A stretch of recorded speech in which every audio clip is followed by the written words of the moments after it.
Baik, alhamdulillahirrahmanirrahim. Saya sudah bersama kembaran saya, abang saya, Ustadz Riza. Waduh, puas banget ketawanya Ustadz. Baik, ini artinya kita sudah masuk dalam segmen tanya jawab. Nah, kita akan bahas nih Ustadz Riza, tema yang menarik ini, amanah dijaga dan jangan sampai diingkari. Tadi Ustadz Riza sudah menyampaikan dan juga Kiai Haji Prof Niam juga menyampaikan betapa amanah ini sangat betul-betul harus dijaga dari hal yang terkecil saja Ustadz Riza ya. Nah, kami persilakan kepada Ibu Susi untuk mengajukan pertanyaan. Boleh berdiri Ibu Susi yang nanti akan dijawab langsung oleh Ustadz Riza Muhammad. Silakan. Assalamualaikum warahmatullahi wabarakatuh Pak Ustadz. Waalaikumsalam warahmatullahi wabarakatuh. Saya Susi Aprianti, ingin menanyakan Pak Ustadz, dalam keseharian kita banyak hal kita nggak bisa kerjakan sendiri. Kita perlu memberikan amanah.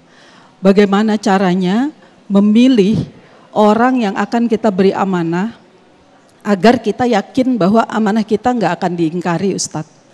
Demikian pertanyaan saya. Baik. Wassalamualaikum warahmatullahi wabarakatuh. Waalaikumsalam warahmatullahi wabarakatuh. Izin Ustadz, Silakan Ustadz Riza. saya akan memanggilnya Mbak Susi saja, agar kelihatan lebih muda selamanya, ya nggak sih? Memilih orang yang tepat untuk menjalankan amanat kita itu tidak mudah, setuju? Paling sakit hati kalau tanggung jawab kita dikhianati. Sakitnya di mana? Nah, sekarang bagaimana tips memilih orang agar kita tepat menyerahkan amanat padanya? Yang pertama, pakai jalur langit, Pak. Halo, jalur langit. Kita gunakan manajemen langit. Karena apa? Allah akan memberikan petunjuk untuk memberikan energi, menyatukan energi, dan mengumpulkan dengan sesama energi yang baik.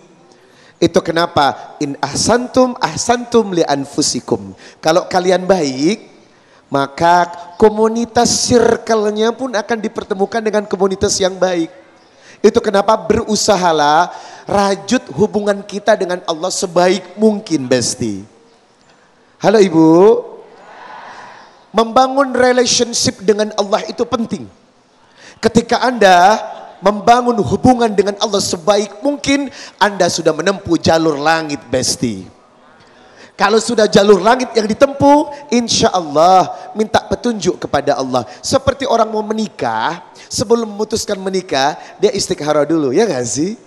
Karena belum tentu apa yang Anda anggap istimewa, istimewa menurut Allah. Bisa jadi yang Anda anggap istimewa, busuk di hadapan Allah, ya gak sih?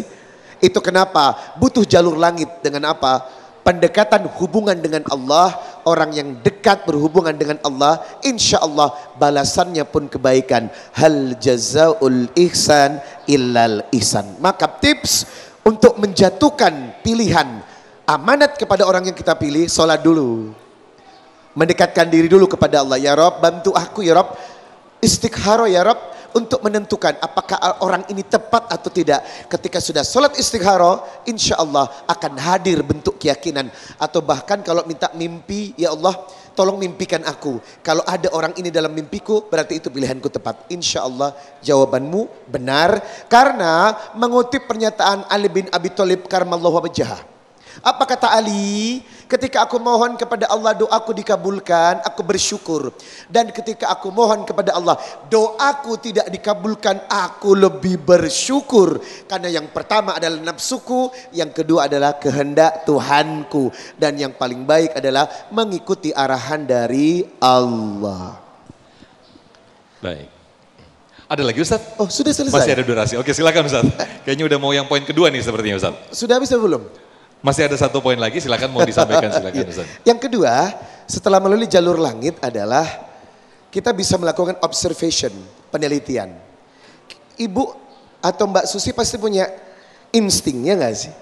Ih, orang ini kayaknya baik deh. Ih, baik deh. Kok baik? Karena ada lesung pipinya. Nah, misalnya ya gak sih? Misalnya, ya kan? Oh, baik deh. Setiap Anda pasti punya insting, ya gak sih? Kekuatan menilai setelah jalur langit adalah keyakinan hati. Kayaknya kalau dilihat dari perilakunya, sama ibunya baik. Biasanya suami itu akan memuliakan istrinya kalau baik kepada ibunya. mampu memuliakan ibunya, maka tidak akan susah untuk memuliakan istrinya. Dia sama emaknya keren nih, otomatis pilihanku jatuh padanya untuk menikah dengannya. Karena apa? Istrinya akan diratukan seperti emaknya. Nah, menilai seseorang pun bisa begitu tuh. Perilakunya baik nih, bagus sehari-harinya, sama ibunya juga bagus. Nah, dua faktor ini baru Anda mengambil the final decision, keputusan terakhir. Kalau ternyata setelah jalur langit dan menggunakan keyakinan hati melalui observation, Anda tepat menemukan orang yang insya Allah baik untuk menjalankan amanat Anda. Selamat mencoba tip gue. Baik, Masya Allah, terima kasih Ustadz Riza, adanya ikhtiar dan juga adanya istikharah kepada Allah Subhanahu Wa Taala. Itu tadi disampaikan oleh guru kita Ustadz Riza Muhammad.